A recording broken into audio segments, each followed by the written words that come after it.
রব্বি আউযু বিকা মিন হামাযাতিশ শায়াতিন ওয়া আউযু বিকা আন ইয়াহদুরুন। রব্বি ইশরাহ লি সাদরি ওয়া ইয়াসসির লি আমরি ওয়াহলুল উকদাতাম মিন লিসানি ইয়াফকাহু কওলি। বর্তমান পৃথিবীর জনসংখ্যা প্রায় ৮০০ কোটি। তার মধ্যে ৪৫০ থেকে ৫০০ কোটি হচ্ছে মুসলিম এবং খ্রিস্টান, যাদেরকে আমরা আব্রাহামিক ধর্মের অনুসারী বলতে পারি। আশ্চর্যের বিষয় হচ্ছে যে এই ৪৫০ থেকে ৫০০ কোটি মানুষ তারা পুনর্জন্মবাদে বিশ্বাস করে না। বাকি হিন্দু, বৌদ্ধ, জৈন প্রায় সবাই এই পুনর্জন্মবাদে বিশ্বাস করে থাকে। এই পুনর্জন্মবাদে মুসলিমরা এবং খ্রিস্টানরা যেহেতু বিশ্বাস করে না, সেহেতু তারা অত্যন্ত আত্মতুষ্টিতে ভোগে এবং মনে করে যে জান্নাতে যাওয়া, বেহেশতে যাওয়া তাদের জন্য খুবই সহজ এবং তাদের জন্মগত অধিকার। যেহেতু তারা একবার মুখে কালেমা পড়েছে অথবা একবার স্বীকার করেছে, বিশ্বাস করেছে যে তার পাপের জন্য যীশু খ্রিস্ট ক্রুশবিদ্ধ হয়ে মৃত্যুবরণ করেছেন। এই দুই ধর্মের মানুষদের এই পুনর্জন্মবাদে অবিশ্বাস করার কারণে তাদের মধ্যে একদিকে যেমন আত্মতুষ্টি বেশি দেখা যায়, অন্যদিকে পাপের সাগরে হাবুডুবু খাওয়ার মাত্রাও তাদের বেশি। অবশ্য খ্রিস্টানদের চেয়ে মুসলিমদের অধিক পরিমাণে বেশি। কিন্তু কুরআন কি বলে সেই বিষয়টা আমরা দেখব। এরপর আমরা দেখব যে হিন্দু ধর্ম, জৈন ধর্ম, বৌদ্ধ ধর্মে এই জন্মান্তরবাদ আর পুনর্জন্ম বিষয়টা কিভাবে এক্সপ্লেন করা হয়েছে। অবশ্য আমাদের মনে রাখতে হবে যে পুনর্জন্ম আর জন্মান্তরবাদ এই বিষয়টা কিন্তু এক নয়। জন্মান্তরবাদ হচ্ছে একটার পর একটা চলতেই থাকে সার্কেলের মতো করে, আর পুনর্জন্ম হচ্ছে যে একবার জন্ম নিলেন, মৃত্যুবরণ করলেন, আবার জন্ম নেবেন। পবিত্র কুরআনের সূরা আরাফের ১৭২ নম্বর আয়াতে আল্লাহ বলছেন, আর স্মরণ করো যখন তোমার রব বনি আদমের পৃষ্ঠদেশ হতে তাদের বংশধরকে বের করলেন এবং তাদেরকে তাদের নিজেদের ওপর সাক্ষী করলেন যে আলাস্তুবি রব্বিকুম, আমি কি তোমাদের রব নই? তারা বলল, হ্যাঁ, আমরা সাক্ষ্য দিলাম, যাতে কিয়ামতের দিন তোমরা বলতে না পারো যে নিশ্চয়ই আমরা এ বিষয়ে গাফেল ছিলাম, অনবহিত ছিলাম। সূরা আরাফের ১৭২ নম্বর আয়াত আমাদের চোখে আঙুল দিয়ে দেখিয়ে দিচ্ছে যে এই পৃথিবীতে জন্মের আগেও আমাদের একবার জন্ম হয়েছিল। সেখানে আল্লাহ রাব্বুল আলামিন আমাদের প্রশ্ন করেছিলেন। কি প্রশ্ন? আলাস্তুবি রব্বিকুম, আমি কি তোমাদের রব নই? আমরা কি উত্তর দিয়েছিলাম? কলু বালা, নিশ্চয়ই আমরা সাক্ষ্য দিলাম। আমরা আল্লাহর কাছে সাক্ষ্য দিয়ে এসেছি। কেন সাক্ষ্য দিয়ে এসেছি তার উত্তর আল্লাহ দিয়েছেন যে যাতে করে কিয়ামতের দিন তোমরা বলতে না পারো যে নিশ্চয়ই আমরা এ বিষয়ে অনবহিত ছিলাম। আমরা হাসরের মাঠে এটা বলতে পারবো না যে আমরা জানি না। প্রশ্ন উঠছে, তাহলে আমাদের কেন মনে নেই? আপনি যখন ৬ মাস বয়সী বা ১ বছর বয়সী বা ১.৫ বছর বয়সী ছিলেন, তখন আপনার জীবনে কি কি ঘটেছিল আপনার কি মনে আছে? এই পৃথিবীতে বসেই আপনার ছোটবেলার স্মৃতি আপনার মনে নেই, তাহলে আগের জন্মের স্মৃতি আপনার কি করে মনে থাকবে?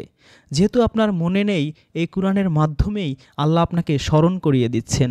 আপনার সৌভাগ্য যে কুরআনের এই বাণী, এই সূরা আরাফের ১৭২ নম্বর আয়াত যেভাবেই হোক না কেন আল্লাহ রাব্বুল আলামিন আপনার নফস পর্যন্ত, আপনার কলব পর্যন্ত, আপনার দৃষ্টি পর্যন্ত, আপনার শ্রবণ শক্তি পর্যন্ত পৌঁছে দিয়েছেন। আল্লাহ রাব্বুল আলামিনের দায়িত্ব শেষ, এরপর আপনার দায়িত্ব শুরু।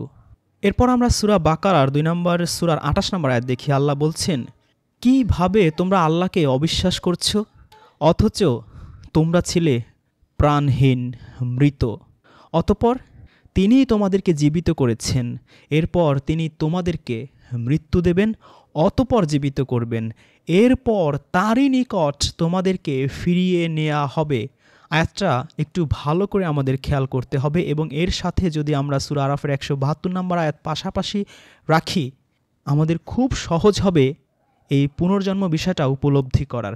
পুনর্জন্ম বিষয়টা যে কত গুরুত্বপূর্ণ আমাদের ঈমান ও আমলের ক্ষেত্রে আজকের খুতবা শেষ হলে আপনি মর্মে মর্মে উপলব্ধি করতে পারবেন। আল্লাহ বলছেন, কিভাবে তোমরা আল্লাহকে অবিশ্বাস করছো অথচ তোমরা ছিলে প্রাণহীন, মৃত। তার মানে আমরা মৃত ছিলাম, অতঃপর তিনিই তোমাদের জীবিত করেছেন।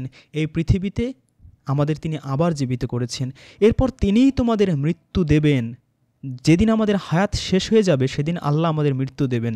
তারপর হাসরের মাঠে আবার আল্লাহ রাব্বুল আলামিন আমাদের জীবিত করে ওঠাবেন। নিশ্চয়ই বুঝতে পারছেন যে এই দুইবার জন্ম আর দুইবার মৃত্যুর বিষয়টা আল্লাহ পরিষ্কার করে দিচ্ছেন সূরা বাকারার ২৮ নম্বর আয়াতে। ৪০ নম্বর সূরা গাফিরের ১১ নম্বর আয়াতে আমরা কি বলবো হাসরের মাঠে তাও আল্লাহ বলে দিচ্ছেন ইন অ্যাডভান্স। তারা বলবে, হে আমাদের রব, আপনি আমাদেরকে দুইবার মৃত্যু দিয়েছেন এবং দুইবার জীবন দিয়েছেন, অতঃপর আমরা আমাদের অপরাধ স্বীকার করছি। অতএব এখন জাহান্নাম থেকে বের হবার কোনো পথ আছে কি? পরিষ্কার আমরা দেখতে পাচ্ছি যে এখানে বলা হচ্ছে দুইবার জীবন দিয়েছেন, দুইবার মৃত্যু দিয়েছেন। আমরা অনেকেই কবর আযাবে বিশ্বাস করি, কিন্তু পবিত্র কুরআনে কবর আযাব বিষয়টা উল্লেখ নেই। যেটা উল্লেখ আছে সেটা হচ্ছে আমরা ঘুমিয়ে থাকব, ঘুমন্ত অবস্থায় থাকব। যখন সিংহায় ফু দেয়া হবে, সূরা তাকবীরের ৭ নম্বর আয়াতে আল্লাহ বলছেন, দেহে আমাদের এই নফস, এই আত্মা পুনরায় মিলিয়ে দেওয়া হবে, পুনরায় সংযোজন করা হবে। অবশ্য একদিক দিয়ে দেখলে এই পৃথিবীতে আমরা প্রতিদিনই বাঁচি, প্রতিদিনই মরি। সূরা জুমারের ৪২ নম্বর আয়াতে আল্লাহ বলছেন, আল্লাহই জীবসমূহের প্রাণ হরণ করেন তাদের মৃত্যুর সময় এবং যারা মরেনি তাদের নিদ্রার সময়, ঘুমের সময়। তারপর যার জন্য তিনি মৃত্যুর ফায়সালা করেন তার প্রাণ তিনি রেখে দেন এবং অন্যগুলো ফিরিয়ে দেন একটা নির্দিষ্ট সময় পর্যন্ত। নিশ্চয়ই এতে চিন্তাশীল কওমের জন্য অনেক নিদর্শন রয়েছে। নিদ্রার সময় আমাদের প্রাণ হরণ করা হয়, যার জন্য মৃত্যুর ফয়সালা হয়ে থাকে তার প্রাণ তিনি রেখে দেন এবং অন্যগুলো আবার ফিরিয়ে দেন। তার মানে প্রতিদিন যে আমরা ঘুমাই, আমাদের প্রাণ চলে যায়, তারপর আবার সেগুলো আমাদের ফিরিয়ে দেওয়া হয়, মানে আবার আমাদের একটা সেকেন্ড চান্স দেয়া হয়। কিন্তু আমরা বুঝি না, প্রতিদিনই আমাদের নতুন নতুন জীবন হচ্ছে। যদিও এটা রূপক বা উপমা, কিন্তু আল্লাহ এই আয়াতের শেষেই বলছেন যে এর মধ্যে চিন্তাশীল কওমের জন্য অনেক নিদর্শন রয়েছে। মানে যদি আমরা একটু চিন্তা ভাবনা করি, সূরা মুহাম্মদের ২৪ নম্বর আয়াতে আল্লাহ যেমনটা বলছেন যে তারা কি কুরআন নিয়ে চিন্তা ভাবনা করে না, নাকি তাদের অন্তর তালাবদ্ধ? কুরআন নিয়ে চিন্তা ভাবনা করাটাও একটা বড় সওয়াবের কাজ। যদি না করি আমাদের অন্তর কিন্তু তালাবদ্ধ হয়ে যাবে। তো এই যে নিদর্শনটা যে মৃত্যুর সময় আল্লাহ আমাদের নফসগুলো আর ফেরত দেবেন না, কিন্তু আমরা যখন ঘুমিয়ে থাকি আমাদের এই প্রাণ আত্মা নিয়ে যাওয়া হয়, এরপর আমাদেরকে আবার পুনরায় জীবন দেয়া হয়। কিন্তু এই জীবনগুলোকে প্রতিদিন যে ঘুমের মধ্যে যে বারবার নিয়ে যাওয়া হচ্ছে, ফেরত দেওয়া হচ্ছে, এগুলোকে আল্লাহ পুনর্জন্ম হিসেবে আখ্যায়িত করছেন না। আল্লাহ যেটা আখ্যায়িত করেছেন সেটা আমরা একটু আগেই দেখলাম সূরা বাকারার ২৮ নম্বর আয়াতে এবং ৪০ নম্বর সূরা গাফিরের ১১ নম্বর আয়াতে। সূরা ওয়াকিয়ার ৬২ নম্বর আয়াতে আল্লাহ বলছেন, তোমরা তো অবগত হয়েছ প্রথম সৃষ্টি সম্বন্ধে, তাহলে তোমরা কেন উপদেশ গ্রহণ করছো না? এই যে সূরা আরাফের ১৭২ নম্বর আয়াতে আল্লাহ আমাদের অবগত করেছেন যে আমরা আল্লাহর কাছে ছিলাম, আদমের পৃষ্ঠদেশ থেকে আমাদেরকে বের করা হয়েছিল এবং আমাদের জিজ্ঞেস করা হয়েছিল আলাস্তু বিরব্বিকুম, আমরা উত্তর দিয়েছিলাম কলু বালা, আমরা আল্লাহকে রব বলে স্বীকার করেছিলাম। এখন তো পৃথিবীতে এসে আমরা ভুলে গিয়েছি, কুরআনের মাধ্যমে আমাদের জ্ঞানটা আবার দিয়ে দেওয়া হয়েছে, তারপরও এই জ্ঞান, এই নূর ভুলে গিয়ে আমরা অর্থ, বিত্ত, ক্ষমতা, প্রভাব, প্রতিপত্তি, টাকা পয়সা, ঘর বাড়ি, চাকরি, ব্যবসা বাণিজ্য, কত কিছুকেই আমরা রব বানিয়ে নিয়েছি। যে ভাবি চাকরি আমাদের খাওয়ায়, ব্যবসা বাণিজ্য খাওয়ায়, অর্থ, বিত্ত, সম্পত্তি আমাদের বাঁচিয়ে রাখে, আমাদের এমনভাবে এগুলো কবজা করে ফেলেছে যে আমরা আল্লাহকে বাদ দিয়ে এদেরকেই রব বানিয়ে নিয়েছি, আখিরাতকে ভুলে গিয়েছি। তো আল্লাহ সে কথাটাই বলছেন যে তোমরা তো অবগত হয়েছ তোমাদের প্রথম সৃষ্টি সম্বন্ধে, তাহলে তোমরা কেন অনুধাবন করো না? প্রশ্ন হচ্ছে, আমাদের এই পূর্বজন্ম সম্বন্ধে কুরআনে কেন বিস্তারিতভাবে তেমন কিছু বলা হয়নি? এর অনেকগুলো কারণ আছে। সবচেয়ে বড় কারণ তো আল্লাহ নিজেই জানেন, তিনি সবচেয়ে বড় হিকমতওয়ালা। হয়তো এগুলো বেশি জানলে আমাদের ক্ষতি হবে। আমাদের হিদায়াতের জন্য যতটুকু দরকার ততটুকুই আল্লাহ রাব্বুল আলামিন দিয়েছেন। এবং এ কথাটা আল্লাহ বলেছেন যখন অমুসলিমরা আল্লাহ রাসূলকে প্রশ্ন করেছিলেন যে রুহু কী জিনিস, রুহু সম্পর্কে আলাদা একটা ভিডিও করা আছে, রুহু, জিব্রাইল, নফস এ সম্পর্কে। যাই হোক, তখন কিন্তু আল্লাহ এই রুহুর উত্তর দেওয়ার সাথে সাথে এই বিষয়টাও অবতারণা করেছেন। আল্লাহ সূরা বানী ইসরাঈলের ৮৫ নম্বর আয়াতে বলে দিয়েছেন যে তোমাদের অতি সামান্য জ্ঞানই দেয়া হয়েছে, আমাদের অতি সামান্য জ্ঞান দেয়া হয়েছে, তা নিয়ে আমরা কত বাহাদুরি করি। তো এই সামান্য জ্ঞান দেওয়ার সাথে সাথে আমাদের কিছু হিন্টস দেওয়া হয়েছে। যদি আমরা কোরআনের আয়াতগুলো নিয়ে চিন্তা ভাবনা করি, সূরা নিসার ৮২ এবং সূরা মুহাম্মদের ২৪ নম্বর আয়াত অনুসারে, তাহলে আমরা অনেক কিছু পাবো বা গায়েবীভাবে আল্লাহ রাব্বুল আলামিন আমাদের অনেক নূর দান করবেন। হিন্টসগুলো কি? ৩৮ নম্বর সূরা সাদের ৬৫ আয়াতে আল্লাহ বলছেন, বলো আমি তো একজন সতর্ককারী মাত্র। আল্লাহ ছাড়া আর কোনো সত্য ইলা নেই, যিনি এক, প্রবল, প্রতাপশালী। আসমানসমূহ ও জমিন এবং এগুলির মধ্যস্থিত সব কিছুর রব তিনি। তিনি মহাপরাক্রমশালী, মহাক্ষমাশীল। বলো এটা এক মহাসংবাদ, তোমরা তা থেকে বিমুখ হয়ে আছো।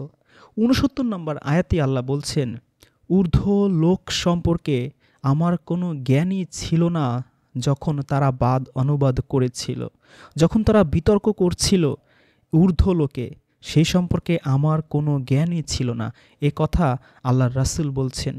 তো এই ঊর্ধ্ব লোকে কী বাদানুবাদ চলছিল, কী তর্ক বিতর্ক চলছিল? নিশ্চয়ই এমন কোনো ঘটনা ঘটেছিল, আল্লাহ, ফেরেশতা, তার অন্যান্য মাখলুকাতের মধ্যে এমন কোনো ঘটনা ঘটেছিল যার কারণেই আমাদের এই পৃথিবীতে আসতে হয়েছিল। কি সেই ঘটনা, কি হতে পারে? ৩৩ নম্বর সূরা আহজাবের ৭২ নম্বর আয়াতে আল্লাহ বলছেন, নিশ্চয়ই আমি আসমানসমূহ, জমিন ও পর্বতমালার প্রতি এ আমানত অর্পণ করেছিলাম, পেশ করেছিলাম, কিন্তু তারা এটা বহন করতে অস্বীকার করল এবং তাতে শঙ্কিত হলো, ভীত হলো, আর মানুষ তা বহন করল। নিশ্চয়ই সে ছিল অতিশয় জালিম, খুবই অজ্ঞ। কি সেই আমানত? নিশ্চয়ই এই ঘটনা এই জনমের নয়, সেই পূর্ব জনমের, যেই জনমে আল্লাহ আদমের পিঠ থেকে আমাদের বের করেছিলেন, আমাদের প্রশ্ন করেছিলেন আলাস্তু বিরব্বিকুম, এবং আমরা সবাই একসাথে বলেছিলাম ইয়েস, ইউ আর আওয়ার রব। সেইখানেই এই ঘটনা ঘটেছিল। আল্লাহ তার এই আমানত আসমানসমূহ, জমিন, পর্বতমালা সবাইকেই পেশ করেছিলেন, কিন্তু আল্লাহর সেই আমানত সবাই বহন করতে অস্বীকার করেছে। একমাত্র মানুষ সেই আমানত গ্রহণ করেছে। এরপরেই আল্লাহ এই আয়াতে বলছেন যে মানুষ হচ্ছে অতিশয় জালিম এবং খুবই অজ্ঞ। আমাদের নিজেদের নিয়ে আমরা অনেক অহংকার করি, আমরা সৃষ্টির সেরা, হ্যাং ত্যাং অনেক কিছু, কিন্তু আল্লাহ পরিষ্কার করে বলে দিচ্ছেন যে আমরা হচ্ছি অতিশয় জালিম, অতিশয় অজ্ঞ। তাহলে আমরা সেই ঊর্ধ্বলোকে কি তর্ক বিতর্ক হয়েছিল তার আরও একটা হিন্টস পেলাম, যেখানে আমরা অত্যন্ত অজ্ঞ হিসেবে আল্লাহর কাছে পরিগণিত হয়েছি এবং জালিম হিসেবে পরিগণিত হয়েছি। এবং পৃথিবীর বুকেও দু চোখ মেলে তাকালে আমরা দেখতে পাই যে এই পৃথিবীতে যত সৃষ্টিকুল আছে, যত জীব জন্তু জানোয়ার হাজার হাজার লক্ষ লক্ষ আছে, তার মধ্যে সবচেয়ে জালিম, সবচেয়ে অত্যাচারী, সবচেয়ে নির্যাতনকারী হচ্ছি আমরা মানুষেরা। আমরা নিজেরাই মানুষ হয়ে মানুষকে কষ্ট দেই, দুঃখ দেই, মারি, পিটাই, চুরি করি, ছিনতাই করি, ডাকাতি করি, অত্যাচার করি। শুধু মানুষের উপরই করি না, পশু পাখি জীব জন্তু যত কিছু আছে সব কিছুর উপরই আমরা জুলুম করি, সব কিছুর উপরই আমরা অত্যাচার করি। আর সৃষ্টির সেরা অল টাইম নয়, আমরা শুধু আকার আকৃতিই সুন্দর। সূরা ৩ আল্লাহ বলেছেন, লাকাদ খালাকনাল ইনসানা ফি আহসানি তাকওয়িম, আমাদের সুন্দর গঠনে সৃষ্টি করা হয়েছে। এর ঠিক পরের আয়াতে আল্লাহ বলছেন, সুম্মা রাদাদনাহু আসফালা সাফিলিন, তারপর আমি তাকে করেছি একেবারে সবচেয়ে নিকৃষ্ট, সবচেয়ে হীনগ্রস্তদের মধ্যে হীনতম হিসেবে তাকে ফিরিয়ে দিয়েছি। ব্যতিক্রম কারা? ইন্নাল্লাযিনা আমানু ওয়া আমিলুস সলিহাতি ফালাহুম আজরুন গায়রু মামনুন, যারা ঈমান এনেছে ও সৎকর্ম করেছে তাদের জন্য রয়েছে নিরবিচ্ছিন্ন পুরস্কার। সুতরাং ঈমান যারা আনবে আর যারা নেক কাজ করবে, ভালো কাজ করবে, সৎ কাজ করবে, আল্লাহ কোরআনে যত আদেশ দিয়েছেন আর নিষেধ করেছেন সেগুলো মেনে চলবে, তাদের জন্য পুরস্কার রয়েছে। আর যারা ঈমান আনবে কিন্তু সৎ কাজ করবে না, শুধু মনে করবে লা ইলাহা ইল্লাল্লাহ বলেছি আমার জান্নাত কনফার্ম, সে ওই নিকৃষ্টই থেকে যাবে।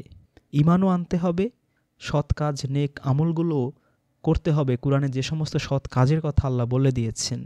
তাহলে আমরাই সেই জালিম, সেই অজ্ঞ।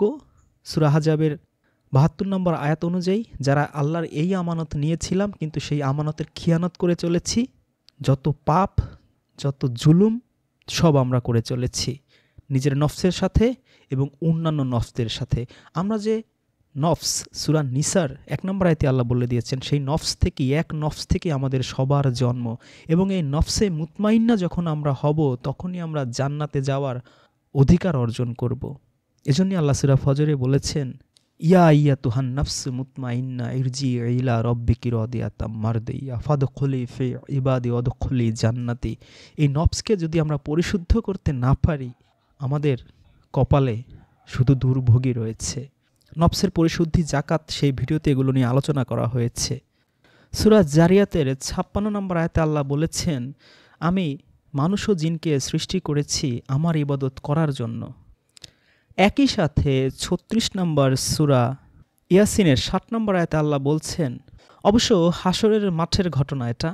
তো আল্লাহ কি বলছেন, হে বনি আদম, আমি কি তোমাদেরকে নির্দেশ দেইনি যে তোমরা শয়তানের ইবাদত করো না? নিঃসন্দেহে সে তোমাদের প্রকাশ্য শত্রু। আল্লাহ একদিকে বলছেন মানুষ আর জিনকে সৃষ্টি করেছেন আল্লাহর ইবাদতের জন্য, কিন্তু হাসরের মাঠে আল্লাহ যারা জাহান্নামী সাব্যস্ত হবে তাদেরকে প্রশ্ন করবেন যে আমি কি তোমাদের নির্দেশ দেইনি তোমরা শয়তানের ইবাদত করো না? তাহলে আমরা পৃথিবীতে দেখতে পাই যে খুব কম মানুষই, 800 কোটি মানুষের মধ্যে খুব কম মানুষই শয়তানের ইবাদত করে। অথচ আমরা জানি যে অধিকাংশ মানুষই হচ্ছে কাফির, আর যারা ঈমান আনে তাদের মধ্যেও অধিকাংশই হচ্ছে ঈমান আনার সাথে সাথে শিরক করে। সূরা ইউসুফের 103 আয়াতে আল্লাহ বলছেন, তুমি যতই চাও না কেন বেশিরভাগ লোকই ঈমান আনবে না। সূরা ইউসুফের 106 আয়াতে আল্লাহ বলছেন, তাদের অধিকাংশই আল্লাহকে বিশ্বাস করে কিন্তু তার সাথে শিরক করে। আমরা এও জানি যে আল্লাহ সব গুনাহ ক্ষমা করবেন, কিন্তু শিরকের গুনাহ ক্ষমা করবে না।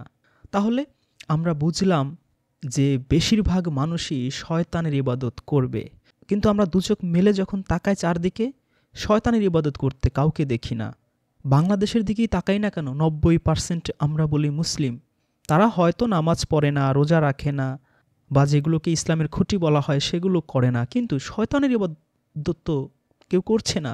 তাহলে এই কথা আল্লাহ কেন বলছেন? শয়তানের ইবাদত করা বলতে আল্লাহ বোঝাচ্ছেন যারা আল্লাহর আদেশ নিষেধ মেনে চলে তারা আল্লাহর ইবাদত করে, আর যারা শয়তানের আদেশ নিষেধ মেনে চলে তারা শয়তানের ইবাদত করে। আল্লাহর আদেশ নিষেধ কি?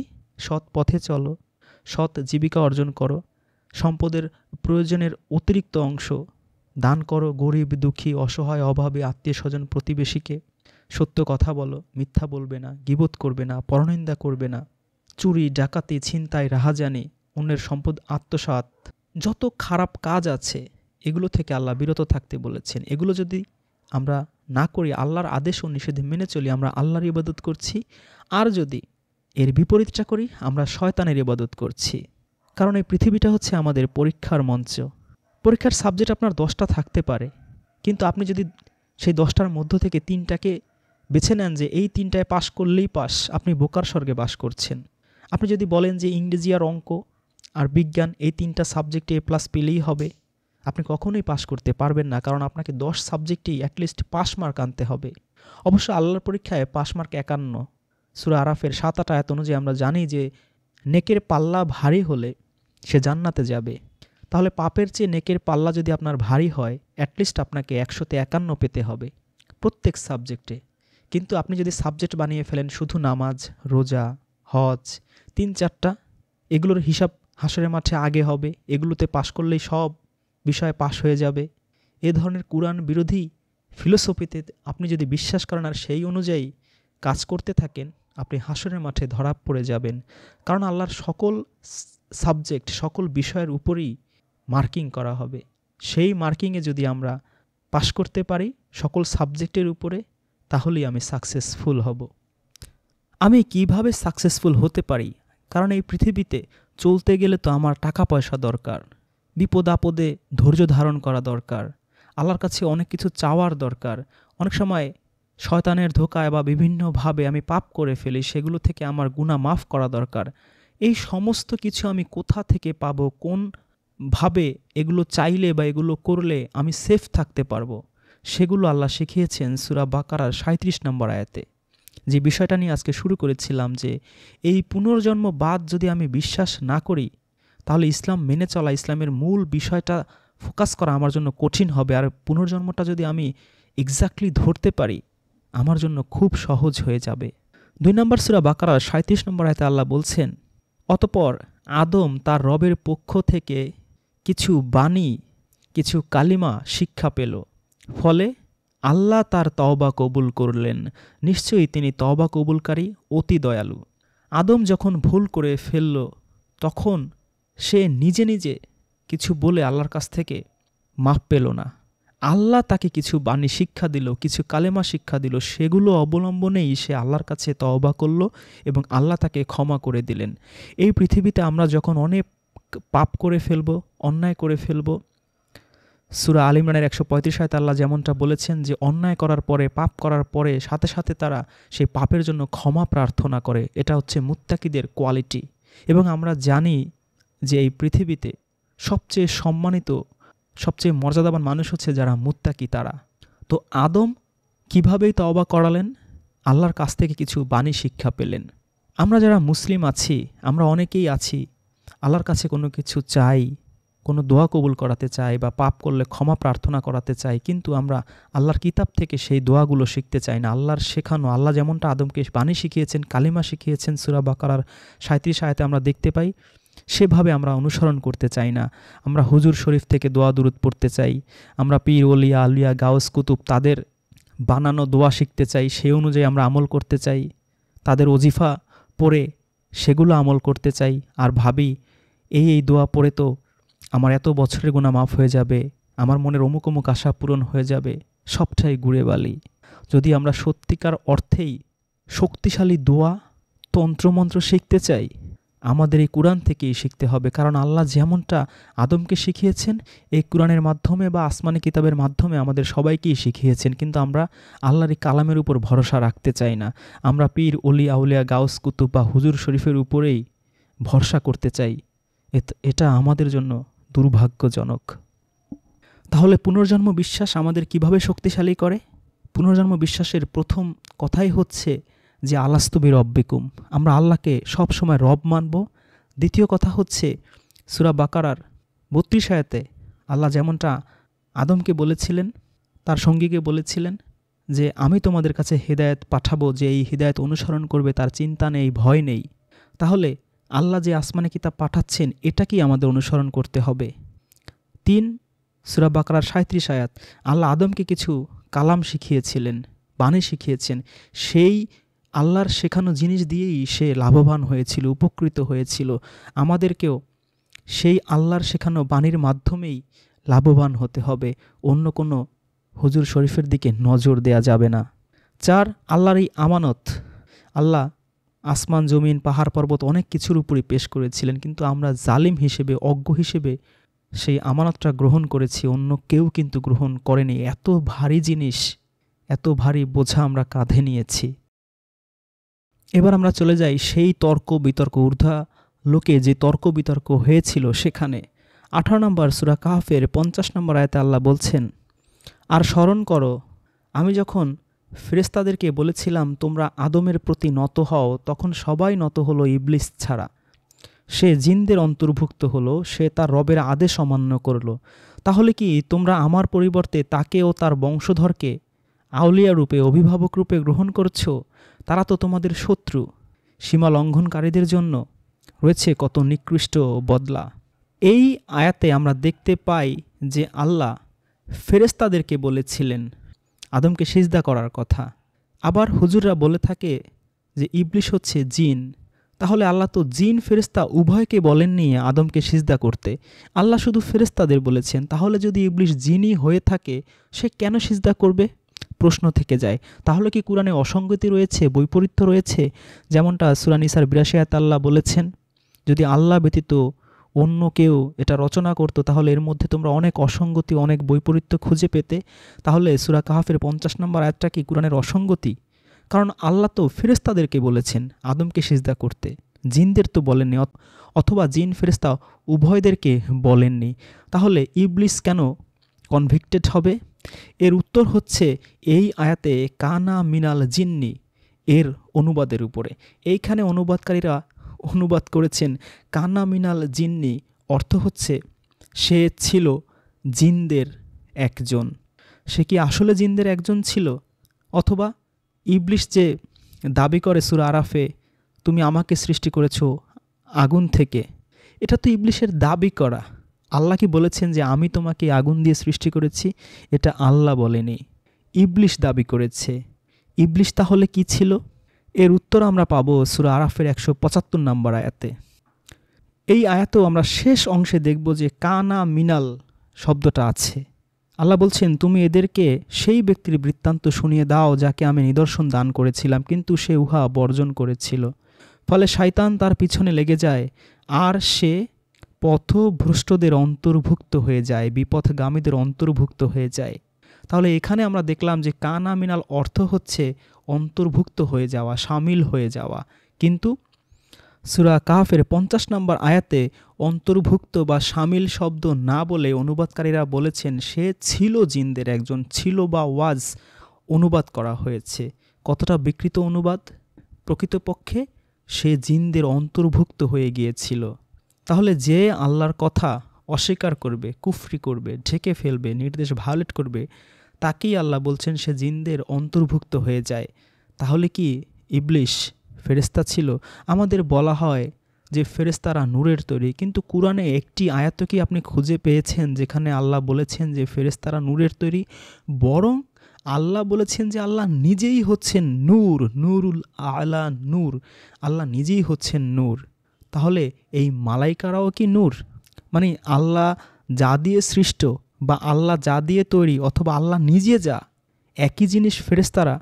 তাহলে আল্লাহ যে বললেন সূরা ইখলাসে, অলাম ইয়া কুল্লাহু কুফুয়ান আহাদ, তার সমতুল্য কিছুই নেই, বিষয়টা কি সাংঘর্ষিক হয়ে যায় না? আল্লাহও নূর, ফেরেশতারাও নূর, অবশ্যই সাংঘর্ষিক হয়ে যায়। তাছাড়া এই জিনদের পাওয়ার প্রতিপত্তি ক্ষমতা দেখলেও আমরা বুঝতে পারি তারা আসমান জমিন সব কিছু চষে বেড়াতে পারে।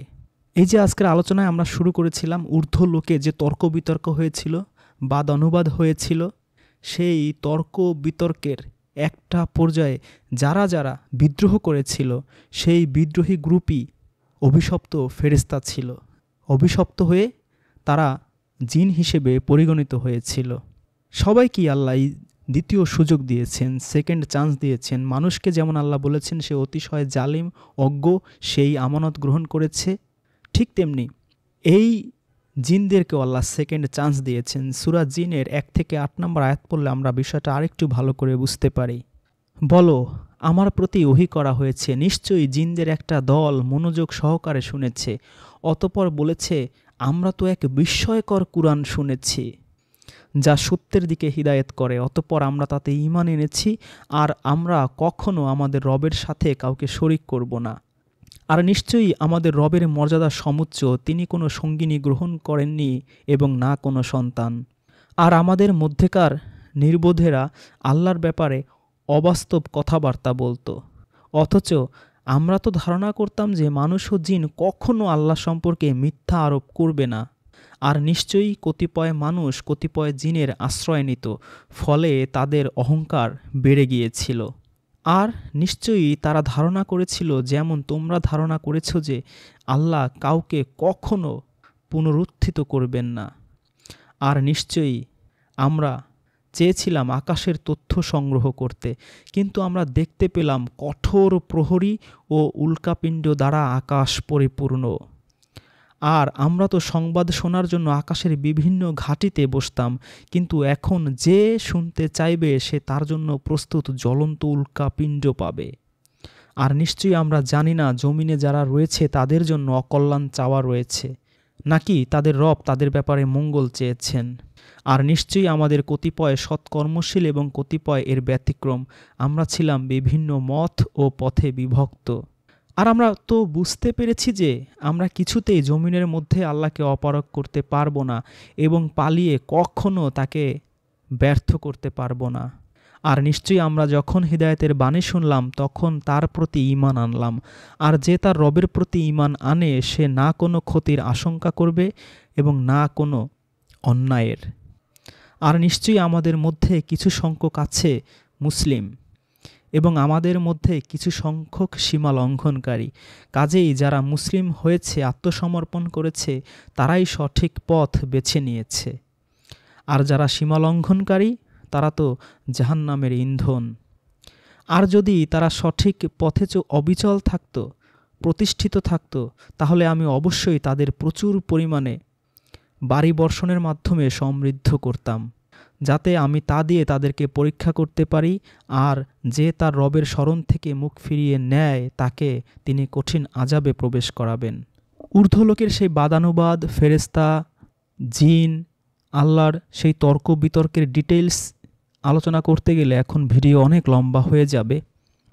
শুধু বোঝার জন্য এতটুকুই যথেষ্ট যে বিদ্রোহ ঊর্ধ্বলোকে হয়েছিল, সেই বিদ্রোহে যারা আল্লাহর পক্ষে ছিল, আলাস্তুবি রব্বিকুম এর পক্ষে যারা ছিল, তারা এখনও তার পক্ষে, তারা কখনো আল্লাহর আদেশ ভায়োলেট করে না, এখনও তারা মালাইকা হিসেবে পরিগণিত এবং মালাইকাদের প্রচণ্ড ক্ষমতা, তারা আসমান জমিন সবখানে দৌড়াতে পারে, চলতে পারে, সেই পাওয়ারফুল তারা, এদের সর্দার ছিল ইবলিস। কিন্তু এই অভিশপ্ত জিনদেরকে এবং মানুষদেরকে, এই অজ্ঞ জালিম, যেটা আল্লাহ বলেছেন মানুষদের সম্পর্কে, এই আমানত যারা গ্রহণ করেছে তাদেরকে এই পৃথিবীতে পাঠিয়েছেন। কিন্তু জিনদের তো এক্সট্রাঅর্ডিনারি পাওয়ার ছিল, তারা ঊর্ধ্বলোক ভেদ করে খবর, সংবাদ, তথ্য সব কিছু আনতে পারতো, নিতে পারতো, ফেরেশতাদের মতোই পাওয়ার। কিন্তু আল্লাহ সেটা বন্ধ করে দিয়েছেন, তারা আর বাইরে যেতে পারে না। এর মধ্যে যারা এই কুরআন বা আল্লাহর এই আসমানি কিতাব মেনে চলে তারা মুসলিম হয়ে যায়, আর যারা মেনে চলে না মানুষদের মতোই রয়েছে দু গ্রুপ। মানুষও যেমন তারাও তাই, যারা আল্লাহর আসমানি কিতাব মেনে চলবে তারা জান্নাতের অধিবাসী হবে, যারা মেনে চলবে না, যারা ইবলিশের ইবাদত করবে মানুষদের মতো, তারা জাহান্নামের অধিবাসী হবে। তো এই অভিশপ্ত ফেরেশতাদের এই পাওয়ার সম্পর্কে ২৭ নম্বর আয়াতে সূরা আরাফের আল্লাহ একটু ইঙ্গিত দিয়েছেন। তিনি বলেছেন, হে বনি আদম, শয়তান যেন তোমাদেরকে বিভ্রান্ত না করে, যেভাবে সে তোমাদের পিতামাতাকে জান্নাত থেকে বের করেছিল। সে তাদের পোশাক টেনে নিচ্ছিল যাতে সে তাদেরকে তাদের লজ্জাস্থান দেখাতে পারে। নিশ্চয়ই সেও তার দলবল তোমাদেরকে দেখে যেখানে তোমরা তাদেরকে দেখো না। নিশ্চয়ই আমি শয়তানদেরকে তাদের জন্য অভিভাবক বানিয়েছি, আউলিয়া বানিয়েছি, যারা ঈমান গ্রহণ করে না। তাহলে এই অভিশপ্ত ফেরেশতাদের মধ্যে যে পাওয়ার দেয়া হয়েছে সেটা হচ্ছে যে তার দলবল আমাদেরকে দেখতে পায়, কিন্তু আমরা দেখতে পাই না তাদের। যদি কোনো পীর, ওলি, আউলিয়া, গাউস কুতুব আপনাকে বলে যে সে জিন সাধনা করে, জিন আনতে পারে, জিন দেখতে পারে, জিনের হাত এরকম, পা এরকম, শিং এরকম, সে পুরোপুরি ধোঁকাবাজ। কারণ এই আয়াতে আল্লাহ পরিষ্কার বলেছেন যে সেও তার দলবল তোমাদেরকে দেখে, কিন্তু তোমরা তাদের দেখো না। আমাদের তাদের দেখার পাওয়ারই আল্লাহ রাব্বুল আলামিন দেননি। এবং তাদের আউলিয়া, অভিভাবক হচ্ছে এই ইবলিশ, শয়তান। তো এই পৃথিবীতে আমরা এসেছি, আল্লাহ আমাদের পাঠিয়েছেন সেকেন্ড চান্স হিসেবে। আমরা আলাস্তুবি রব্বিকুম করি কিনা, যদি করতে পারি আমরা আবারও জান্নাতে ফেরত যেতে পারবো। আর যদি আমরা আলাস্তুবি রব্বিকুম, আল্লাহকে রব না মেনে, আল্লাহর আদেশ নিষেধ না মেনে, ইবলিশের আদেশ নিষেধই মেনে চলি, ইবলিশেরই ইবাদত করি, জাহান্নামে হবে আমাদের শেষ ঠিকানা। যেমনটা হবে ইবলিশ এবং তার দলবলের শেষ ঠিকানা। সূরা বনী ইসরাঈলের ৪৪ নম্বর আয়াতে আল্লাহ বলছেন, ৭ আসমান ও জমিন এবং এগুলোর মধ্যে যা কিছু আছে সব কিছু তার তাসবিহ পাঠ করে, এবং এমন কিছু নেই যা তারা প্রশংসায় তাসবিহ পাঠ করে না, কিন্তু তাদের তাসবিহ তোমরা বোঝো না। নিশ্চয়ই তিনি সহনশীল, ক্ষমাপরায়ণ। আসমান জমিনে যা কিছু আছে সবাই আল্লাহর তাসবিহ পাঠ করে, এবং আমরা সালাত সিরিজে আলোচনা করেছি, সবাই যার যার সালাতও জানে, সবাই রুকু সিজদাও করে, সিজদার ভিডিওতে আমরা আলোচনা করেছি। শুধুমাত্র মানুষ আর এই অভিশপ্ত ফেরেশতা বা জিন, এরাই হচ্ছে এই পরীক্ষার সম্মুখীন। এই পরীক্ষায় যেটা সূরা মুলকে আল্লাহ বলেছেন, আল্লাযী খলাকাল মাউতা ওয়াল হায়াতা লিয়াবলুয়াকুম আইয়ুকুম আহসানু আমালা, এই জন্ম মৃত্যু সৃষ্টি করেছেন যাতে করে তিনি পরীক্ষা করতে পারেন আমলের দিক থেকে আমরা কারা শ্রেষ্ঠ। আমাদের আমল যদি শ্রেষ্ঠ হয়, এই জিন এবং মানুষদের মধ্যে এই সেকেন্ড চান্সে আমরা জান্নাতে যেতে পারবো। আর যদি আমল খারাপ হয়, আমরা যদি ইবলিশের ইবাদত করতে থাকি, আমরা ইবলিশের সাথে সাথে জাহান্নামের অধিবাসী হব অনন্তকালের জন্য। তাহলে আমাদের এই পুনর্জন্ম হয়েছে পৃথিবীতে সেকেন্ড চান্স হিসেবে, এবং এই সেকেন্ড চান্সে আমাদের হিদায়াতের জন্য আল্লাহ এই আসমানি কিতাব পাঠিয়েছেন। এটাকে যদি আমরা অনুসরণ করি, আমাদের কোনো ভয় নেই, আমাদের কোনো দুশ্চিন্তা নেই। আর যদি আমরা ইবলিশের অনুসরণ করি, তার ইবাদত করি, আমাদের মতো কপাল পোড়া কেউ নেই। আর এই পুনর্জন্মের যে সেকেন্ড চান্স আমরা পেয়েছি, সেটা আমরা হেলায় হারাবো। হিন্দু ধর্ম, বৌদ্ধ ধর্ম, জৈন ধর্ম, শিখ ধর্ম, এইসব ধর্মের প্রায় সবাই এই পুনর্জন্মে বিশ্বাস করে। পুনর্জন্ম বা দেহান্তর প্রাপ্তি বিশ্বাস গ্রিক ঐতিহাসিক ব্যক্তিত্ব যেমন পিথাগোরাস, সক্রেটিস, প্লেটো, এরা প্রায় সবাই বিশ্বাস করত। তারা বিশ্বাস করে এই পুনর্জন্ম চক্রাকার। আমরা অনেকে গান শুনি, 7 জনম, জনম জনম, এগুলো এই পুনর্জন্মবাদের মৌলিক দার্শনিক ভিত্তির উপরেই তৈরি করা হয়েছে। অবশ্য অনেকে বলে থাকেন ব্রাহ্মণরা যেন নিচু জাতের, দলিত, নমশূদ্র, যাদব সম্প্রদায়কে নিয়ন্ত্রণ করতে পারে, তাদের দাস হিসেবে রাখতে পারে, সেই জন্য এই তত্ত্ব তারা আবিষ্কার করেছে যে এর আগের জন্মে আমি ভালো কাজ করেছিলাম, এই জন্য ব্রাহ্মণ হিসেবে এই জন্মে আমি জন্ম লাভ করেছি, আর তুমি আগের জন্মে পাপ করেছিলে, অন্যায় করেছিলে, তার শাস্তি হিসেবে তুমি এই নিচু জাতে জন্ম নিয়েছ। তারা বিশ্বাস করে অনেকটা এরকম, এই জন্মে আপনি চুরি করবেন, বেশি বেশি পরজন্মে কুকুর হয়ে জন্ম নিয়ে আপনি মানুষের বাড়ি পাহারা দিবেন, এইভাবে আপনি চুরির যে পাপ, সেই পাপের প্রায়শ্চিত্ত করবেন। তারা পুনর্জন্মের যে চক্র, এই চক্র থেকে মুক্তিকে চূড়ান্ত আধ্যাত্মিক লক্ষ্য হিসেবে বিবেচনা করে এবং মোক্ষ, নির্বাণ, মুক্তি এবং কৈবল্যের মতো পদ দ্বারা মুক্তিকে বলে থাকে। হিন্দু, বৌদ্ধ ও জৈন ধর্মের প্রাথমিক গ্রন্থে পুনর্জন্ম সম্পর্কিত ধারণা, পরিভাষা সবই রয়েছে। তারা মুক্তির জন্য প্রয়োজনীয় অনুরূপ ধার্মিক অনুশীলন ও কর্মের উপর জোর দেয় এবং যা ভবিষ্যতের পুনর্জন্মকে প্রভাবিত করে। যেমন 3টা বিভিন্ন গুণ নিয়ে তারা আলোচনা করে। কখনো কখনো যম ও নিয়ম হিসেবে অহিংসা, সত্য, অচর্য, অপরিগ্রহ, সকল জীবের জন্য সমবেদনা, দান এবং এই সব কিছুই। অবশ্য এই হিন্দু, জৈন, বৌদ্ধ ধর্মের মধ্যে হিন্দু ধর্মের সবচেয়ে শক্তিশালী বৈশিষ্ট্যই হচ্ছে এই পুনর্জন্মে বিশ্বাস। পুনর্জন্মের অর্থ হল জীবের মৃত্যুর পর আত্মা নতুন দেহ ধারণ করে এবং বারবার পৃথিবীতে আগমন করে। গীতায় বলা আছে, মানুষ যেমন জীর্ণ বস্ত্র বা ছেঁড়া কাপড় পরিত্যাগ করে নতুন কাপড় পরিধান করে, গ্রহণ করে, আত্মাও তেমনি জীর্ণ দেহ ত্যাগ করে অন্য নতুন দেহ গ্রহণ করবে। কিন্তু হিন্দু ধর্মের বিশ্বাস হল পুনর্জন্মবাদ, যা অদ্বৈতবাদের সাথে গভীরভাবে সম্পর্কিত। অবশ্য প্রাচীন বৈদিক যুগে এর অস্তিত্ব ছিল না। তখন পর্যন্ত হিন্দুদের ভেতর এই জড় পার্থিব জীবন সম্পর্কে আশাবাদী দৃষ্টিকোণ ছিল। তারা বিশ্বাস করত যে মৃত্যুর পর তারা চিরকাল চালু থাকবে। তাদের ধারণা ছিল এমন যে মৃত্যুর পর তারা পুণ্য কাজের জন্য স্বর্গে প্রবেশ করবে আর মৃত্যুর পর তারা নরকে প্রবেশ করবে। যদি তারা ভালো কাজ সম্পন্ন না করে তাহলে। কিন্তু কিছুদিন পরেই তারা তাদের এই ধ্যান ধারণাকে বিসর্জন দিয়ে পুনর্জন্মবাদে বিশ্বাসী হয়ে ওঠে। এই পুনর্জন্মে তাকে কৃতকর্মের ফল ভোগ করতে হয়, আর এই ধারা অনন্তকাল পর্যন্ত বিরাজমান থাকবে।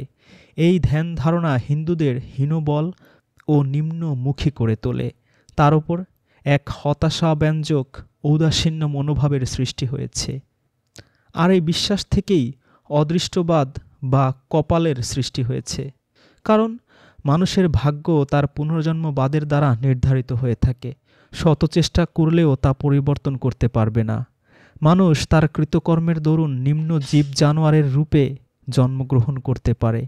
হিন্দু ধর্মে আরাধ্যের আধিক্য তার অদ্বৈতবাদের সাথে গভীরভাবে সম্পর্কযুক্ত। অদ্বৈতবাদ হল সকল দেবদেবী ও সকল প্রাকৃতিক শক্তি, যেমন বায়ু, পানি, নদী, ভূমিকম্প, মহামারী ইত্যাদি একক প্রাণশক্তির বিভিন্ন রূপ রয়েছে। হিন্দু ধর্ম বিশ্বাস করে জীবের মৃত্যুর পর আত্মা পুনরায় জীব দেহ নিয়ে জন্মগ্রহণ করে। হিন্দু ধর্মে মৃত্যু পরবর্তী জীবনে সবাই বিশ্বাসী। জন্মান্তর হল জীবাত্মা এক দেহ পরিত্যাগ করলে কর্মফল ভোগ করার জন্য অন্য দেহ ধারণ করে এ জগতেই পুনরায় জন্মগ্রহণ করে। গ্রিক ভাষায় এর অর্থ হল আত্মার পরিবর্তন, এক দেহ থেকে অন্য দেহে আত্মার অনুপ্রবেশ। হিন্দু পণ্ডিতগণ জন্মান্তরবাদের ধারণায় মনে করে পরকাল বলতে কিচ্ছু নেই, বরং মানুষ তার কৃতকর্মের ফল ভোগ করার জন্য বারবার এই দুনিয়াতে বিভিন্ন রূপে বিভিন্ন বেশে আবির্ভূত হয়ে থাকে। কোনো মানুষ যদি অতিশয় ঘৃণিত কুকর্ম করে মারা যায়, তাহলে তার আত্মাটা কুকুর বিড়ালের দেহ ধারণ করে পরজন্মে জন্মগ্রহণ করে অতিশয় ঘৃণিত জীবনযাপন করে মানুষের তিরস্কার ভোগ করবে।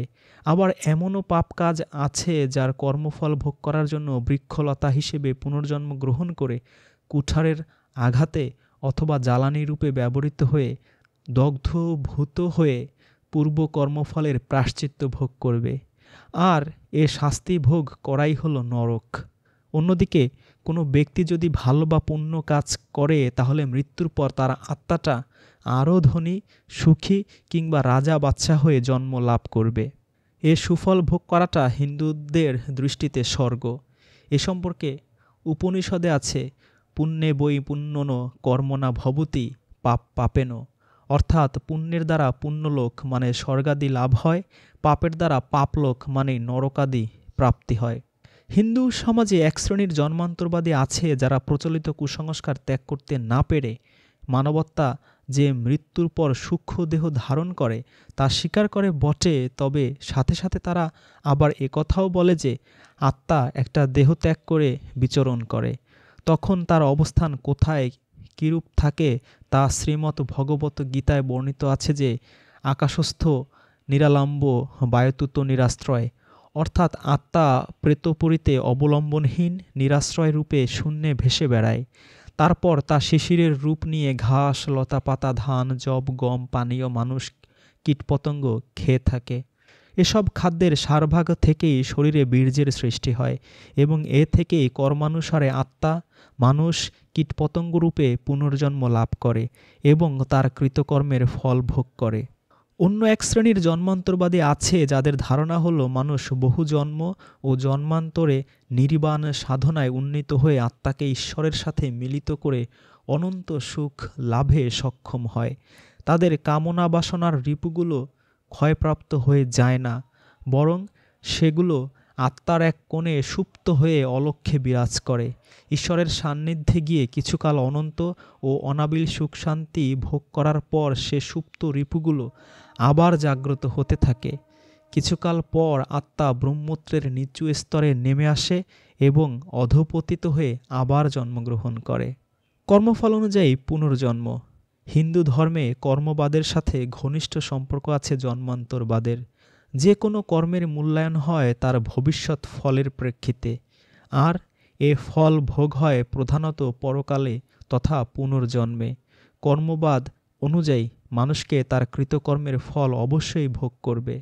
কর্মবাদ অনুযায়ী মানুষকে তার কৃতকর্মের ফল অবশ্যই ভোগ করতে হবে। এ কর্মবাদের উপর পুনর্জন্ম প্রতিষ্ঠিত। কর্মের ফল ভোগ করার জন্যই দেহ ধারণ করে, ইহলৌকিক ও পুনর্জন্ম গ্রহণ করে এবং কৃতকর্মের ফল ভোগ করে। জীবাত্মার বিনাশ নেই। হিন্দু ধর্মে জন্মান্তরবাদের বিশ্বাস হল জীবাত্মার কোনো বিনাশ নেই। মৃত্যুর পর জীবাত্মা এক দেহ হতে অন্য দেহে স্থানান্তরিত হয়। গীতায় বলা হয়েছে, যে মরেছে তাকে পুনরায় জন্মাতে হবে। মানুষের জীবন ক্ষণস্থায়ী। জন্মান্তরের এটি একটি অন্যতম প্রধান বৈশিষ্ট্য যে জন্ম যার হয়েছে মৃত্যু তার একদিন হবেই, আর মৃত্যু যার হবে তারও একদিন জন্ম হবে। তাই মানুষের জন্ম ও মৃত্যু কোনো কিছুই ক্ষণস্থায়ী নয়। যে জন্মগ্রহণ করবে তাকে মৃত্যুর জন্য, আর যে মৃত্যুবরণ করবে তাকে পুনর্জন্মের জন্য অপেক্ষা করতে হবে। হিন্দু ধর্মমতে মানুষের কর্মফল বিধাতার নিকট লিপিবদ্ধ আছে। যে পর্যন্ত তার পাওনা শোধ না হয় সে পর্যন্ত মানুষের জন্মান্তর হতে থাকে। এই বিশ্বাসের কারণে সৎকর্ম করতে উদ্বুদ্ধ হয় মানুষ, কারণ ভালো কর্মের জন্য ভালো ফল হয়। হিন্দু ধর্মে বলা হয় আত্মা আর পরমাত্মা এক ও অভিন্ন, কিন্তু আত্মা যখন দেহের ভিতর প্রবেশ করে তখন তা লোভ, লালসা ও ভোগ বিলাসে নিমিত্ত হয়ে পড়ে। মত্ত হয়ে পড়ে। তাই সে আত্মা আর কোনোভাবেই মুক্তি অর্জন করতে পারে না। তাই ভোগের আকাঙ্ক্ষা থেকে সংযত রাখা জন্মান্তরবাদের একটা কাজ। অপর একটি দল আছে যাদের এ সম্পর্কীয় মতবাদ আরও উদ্ভট। তাদের মতে একটি ২ সংখ্যা লিখে তারপরে ১১০টি শূন্য যোগ করলে যত বছর হয় তা হলো ১ কল্প। এমনি ৮০ লক্ষ কল্প ইতর যোগিতে জন্ম নিয়ে জন্মান্তরে সৎকাজ করলে তবেই আত্মা দ্বিজত্বপ্রাপ্ত হয়ে নির্বাণ লাভ করে, তারপর মানুষরূপে পুনর্জন্ম লাভ করতে পারে। কেউ কেউ গত জন্মের কথা স্মরণ করতে পারেন। বিশেষ করে যারা মোক্ষ লাভ করেন তারা পরিপূর্ণভাবে স্মরণ করতে পারেন। বেদের মধ্যে কোনো কোনো অবতারের একাধিকবার জন্মলাভের বিষয় স্মরণে থাকার কথাও উল্লেখ আছে। আর বেদে আত্মার একাধিক মৃত্যুর কথা হয়েছে। অতএব পুনর্জন্ম স্বীকার না করলে একাধিকবার মৃত্যুর অর্থ হয় না। উপনিষদে যে মোক্ষ বা ব্রহ্মত্র লাভের উল্লেখ আছে তা হলো এ জন্ম মৃত্যুর চক্র থেকে চিরমুক্তি। জন্মান্তরবাদের দুরবিচ্ছিন্ন এ চক্র থেকে মুক্তিলাভের উপায় হল জন্মান্তের নিরন্তর সাধনায় জীবাত্মাকে পরমাত্মায় সংস্থাপনের উপযোগী করে তোলা। এই আত্মাকে উপযোগী না করা পর্যন্ত এ ধারা চলতেই থাকবে। পরিশেষে বলা যায় যে পুনর্জন্মবাদ হিন্দু ধর্মে একটি অবিচ্ছেদ্য অংশ হিসেবে বিবেচিত হয়। বর্তমানে অনেক আধুনিক হিন্দুগণ অনেকে ধ্যান ধারণা থেকে দূরে সরে আসলেও পুনর্জন্মবাদের ধারণাকে এখনও তারা দৃঢ়ভাবে বিশ্বাস করে থাকে। তারা শুধুমাত্র এই কারণে সৎকর্ম সাধন করে থাকে। যদি পুনর্জন্ম হয় তাহলে কেন ভগবান স্বর্গ নরক তৈরি করেছেন? স্বর্গ ঠিক আছে, যেহেতু মানুষের বারবার জন্মের মাধ্যমে স্বর্গ লাভ করে, তাহলে কেন ভগবান নরক তৈরি করেছে? আর পুনর্জন্ম যদি হয় তাহলে তো মানুষ ভালো হওয়ার কথা। কিন্তু না, দিন দিন পাপের কাজ বাড়ছে। তাহলে কি পুনর্জন্মের আরও মানুষ বেখবর? আর পুনর্জন্ম যদি হয় তাহলে তো একদিন সবাই ভালো হওয়ার কথা, কিন্তু তা তো হচ্ছে না।